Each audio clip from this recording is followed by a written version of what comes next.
Daryl Morey, Elton Brand, thank you for sitting Lauren down. Rosen, thanks for having us. Thanks for having us. The building is abuzz today. There's that excitement, the first day of school feeling. So this is a question for both of you. What are you most excited about today, the first day, I guess, of training camp? Wait, I thought I could get away with not talking. I'll go now. first. First day of training camp is always exciting to see, how the players improved from last summer. What we have to work on this year to get to our ultimate goal of winning the championship. Just always a buzz. We know we're going to have some, obstacles to get through, but, that's part of the excitement, and we're not going to run away from that. The buzz. Tell me about the buzz. Buzz is good. I mean, new ideas the coaches are bringing, especially the young players who have worked all offseason. I think we've all seen Paul's tweets. This work better pay off, So, I agree with them. See what they can do, and a lot of them are going to be asked to do more, and, we feel good about what they'll give us. What I'd love to do is sort of run through that roster, this group that we're going into training camp with. Let's start with one of the best players in the NBA right now. Some of us might say in this room, the best player in the NBA right now, Joel Embiid. Knowing what he did last season, what are you most excited to see from him this season?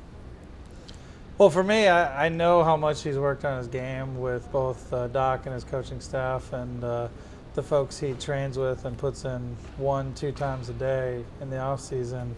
I know Joel was just with Doc and the coaches a couple days ago, working through new ways they're going to use him. I'm excited to see those on the floor. Whether a lot of it was mid-post stuff, we'll see. I think we saw quite a bit of that in the playoffs, and the other teams had trouble with that, and I think we'll see a little more of that.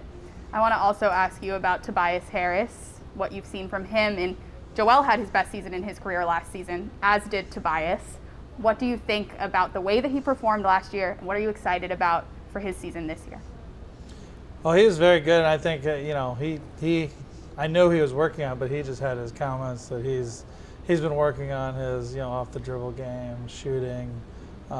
Defensively, I thought he took great strides, and with the foundation that Dan Burke and Coach Rivers have put in, they can just start tomorrow and build on all that foundation, and Tobias is a huge part of that. Elton, when I spoke with both Tobias and Joel today, they talked about the partnership that they've developed together. And you and I have seen that since it started, since Tobias got here. Their relationship really has changed, and they've started to feel like sort of partners in crime. They're in this together. What do you like about their relationship, maybe off the court and on the court?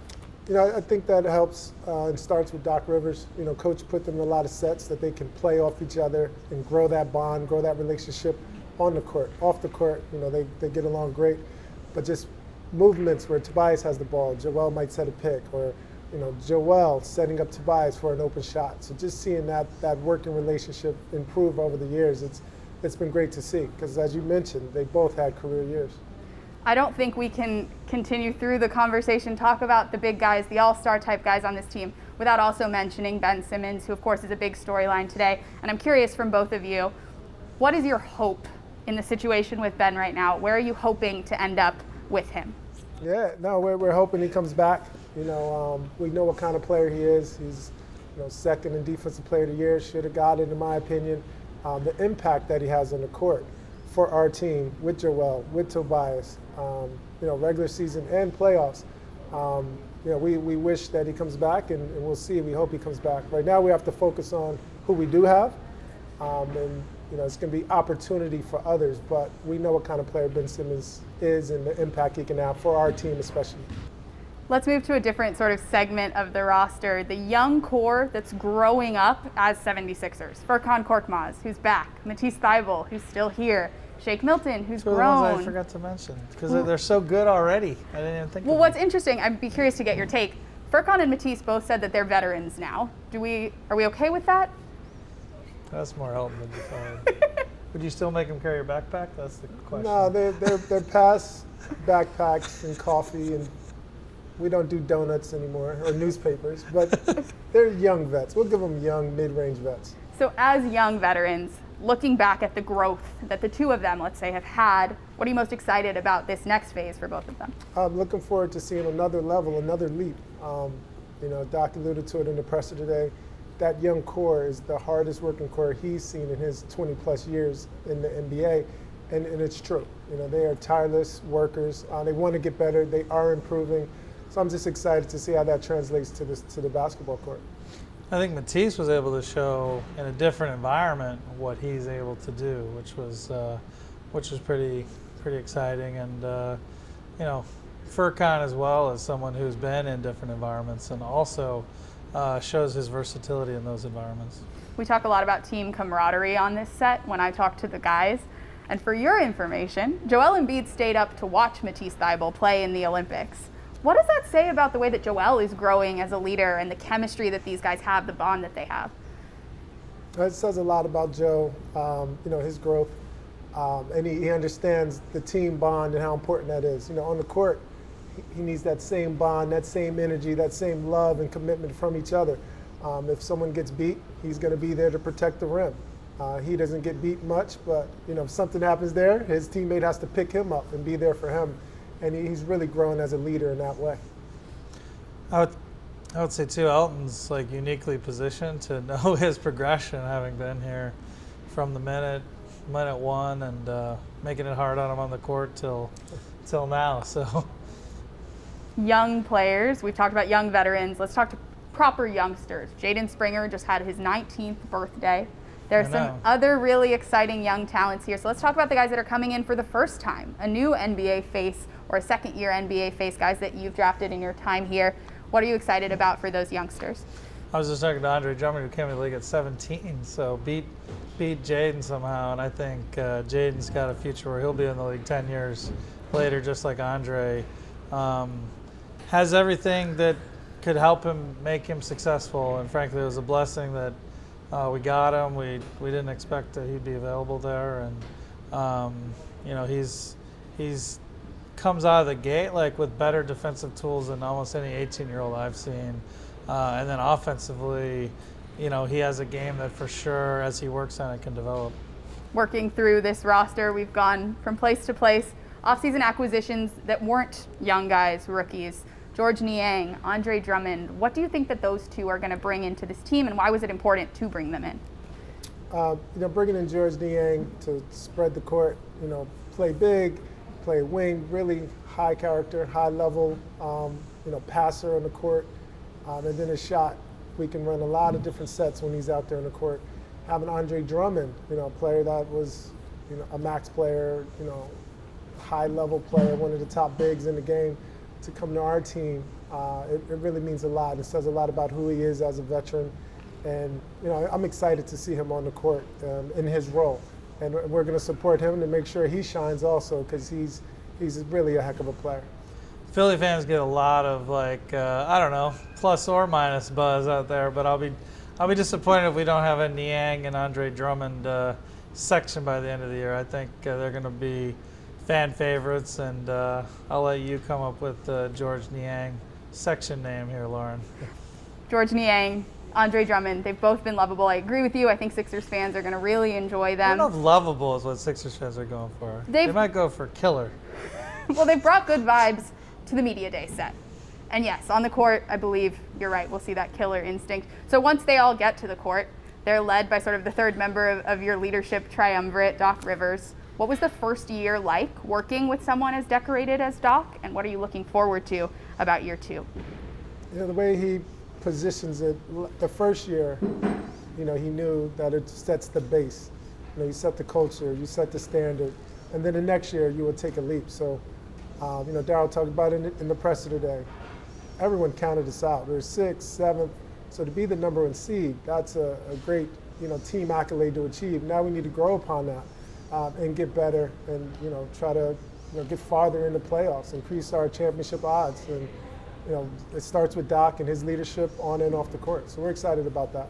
For me personally, it's a unique opportunity to learn from a leader as great as his. I mean, he's people I don't want to name drop, but very high level people call him and ask him for advice, and then he's a lifelong learner and someone who is constantly learning as well. So he'll talk to key people around the league, the Belichicks, those kinds of people, and frankly, to be around it and see how he sets a championship tone has been really helpful for me in my career. And look, the bottom line is I want to get to where he is, which is, a championship under my belt at least. So I was excited when I found out that the two of you were going to sit down together because I'm really curious about what it's been like to work together.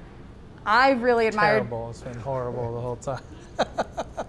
I've loved working for this organization under each of you. Now together, it seems like you guys have a really cool bond. So what has it been like? Take us behind the curtain a little bit about what goes on between the two of you as you make decisions together.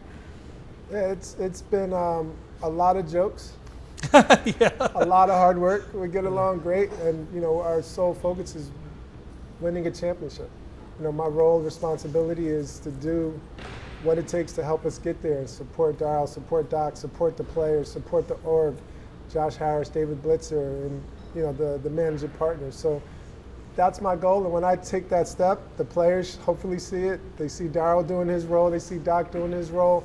So whatever your role is, it may change, but you do it to the best so that you can win. And that's all we're here for, trying to get to a championship. Yeah, I love that all of us and all the key people, including Peter Dinwiddie and Prosper, folks who put in so much work, Ned Cohen, who put so much work in behind the scenes. All of us are so hungry for a championship. For a lot of us, the first one for most of us, and it creates a common purpose. And we all are completely different stylistically. And I would say the one, besides helping me so much with scouting and player evaluation, the one thing that really comes out is Elton Brand has gotten me to come most of the time, be there at the start of meetings and not be late. So most of the time. Accountability. Most of the time. Yeah. Accountability. That's the best way to say it. But that might not be. I'm so focused on winning sometimes. I'm not quite there right at the 0-0. You're busy trying to win, Exactly. not clearly getting to the meeting. Yeah, It happens. exactly. This is a question that I asked the entire roster today, and I'm curious to hear what your answers would be. Elton, I'll start with you. What advice would you give to your younger self, knowing that you had the career that you had, that you're now here where you are, having the successful career as an executive that you're having? Was there any period of time where maybe you were going through a harder time that you would have needed some advice, knowing now that you've ended up here? What would you tell young Elton? I would tell young Elton to make sure that he flosses more. I had a cavity a few months ago that. You get the vibe. These are our meetings. Yeah. So. It's exactly what I was hoping he would say. So that's important. I just tell young Elton to not take just life or everything so seriously. Like, you don't know where this road will take you. So don't get hung up on each disappointment or each failure. Just learn from it and grow from it and move on. I think that's what I would tell my younger self, because you take things so hard. You asked Jaden Springer for advice to his younger self. I'm just making sure. When I was a baby, I was upset that I had Huggies instead of Pampers. So. His was the biggest stretch, I'll be honest. Okay. But what would you tell young Daryl? I mean, something about, hey, it gets better, it'll all work out. So let's hope we're in a year when we're champagning. So. That's what I was going to ask to close this out. What are your goals for the year? We know it's a championship. We know it's a parade. If that's point Z, what are points A through Y? What are some of the goals you're hoping to see accomplished in the distance between now and then? Well, I think we want to get home court again. That to me is one of the real disappointments for myself, is that we didn't execute at home in the playoffs after having done it for, as you know, multiple years. Really came out of nowhere, and I expect us to get back to being a really tough out at home. I mean, we want to beat people solidly. We don't just want to win. We want to beat them solidly. We did that most of last year.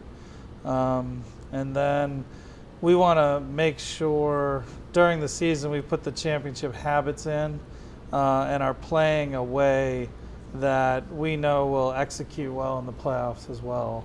I think a couple times in the playoffs, we have a younger roster. There were times when our guys were a little bit surprised by the moment, I thought. And I think because we've gone through the last year and the disappointment at the end of last year, our guys will help build on that for more success this year. Similar. Just keep building on championship habits, championship mindset, building that championship DNA, just taking the steps every day to get better, to get to the ultimate goal. That's what I want to see, because it's not easy. As we know, everyone knows, it's not easy winning a championship. So just making sure we're all focused and we're doing everything we can to get better daily. Awesome. Guys, really appreciate you sitting down to do this. This is awesome. Lauren. Thank you and good luck as the season gets started. Thanks for having us. Appreciate it.